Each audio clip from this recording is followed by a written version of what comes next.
The MLS is one of the leagues that we don't play as much. I will be guiding you through the league, its teams and more, and I will show you why the league is fun. It's one of the most unique leagues in the game, with 28 teams and no relegation spots, which offers something different. The MLS season is from late February to early March and then runs through mid-October. As the MLS playoffs is after the regular season, clubs I would recommend to use are Inter Miami. Inter Miami is quite a new team, with them joining in 2020, owned by David Beckham. They have already secured Lionel Messi joining them from PSG. They finished rock bottom this season, with them looking to get some of Messi's former teammates like Suarez, Busquets and Jordi Alba. Another team I'd recommend is LA Galaxy. It's currently shadowed by LAFC. The likes of Gerrard, Donovan, Zlatan and Beckham have all played for LA Galaxy. I have already made a guide for LA Galaxy, so for more information go check it out.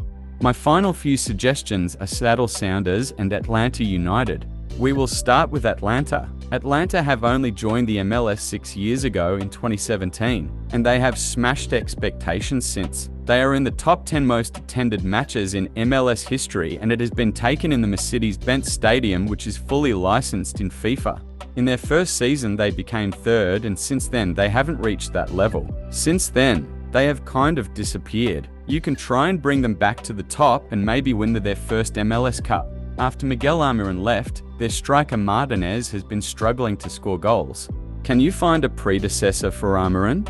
Now going to Seattle, it's one of the most successful teams in the MLS. Seattle is known for many good things. As in most sports, it's one of the best. It's also a well-known city and also have a licensed stadium. They have won the MLS Cup in 2016 and has nearly won it again. Their stadium, Lumen Field. Honorable mention is FC Cincinnati. On FIFA, they aren't too good. Oh, you can make it an RTG as they are a mid-team. They have never qualified for the knockouts since joining the Leauge in 2021. There hasn't been success since they have joined.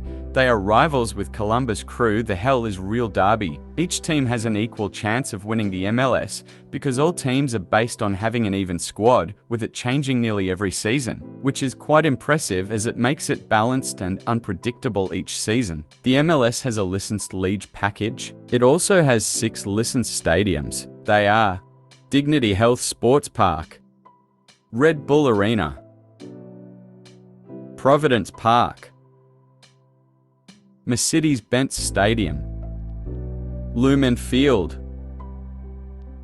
BC Palace.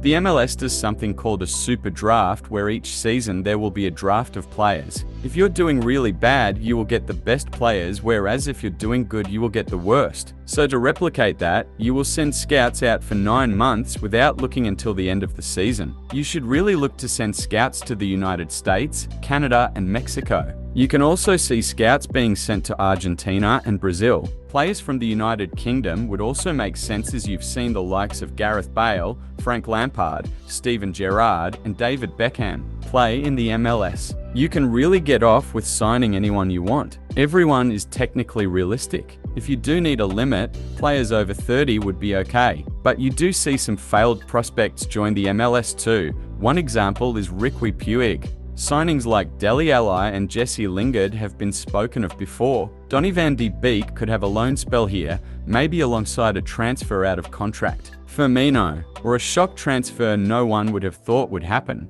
like Marco Asensio. There are already players like Lorenzo Insigne in the Leauge. There is also Chiellini and Carlos Vela. Some creative club ideas are San Diego FC, which is officially a new MLS team by 2025, with the branding undecided yet, so you can create it custom yourself. Now, finally, let's look at the Leauge rules. Squads should have a minimum of 18 players.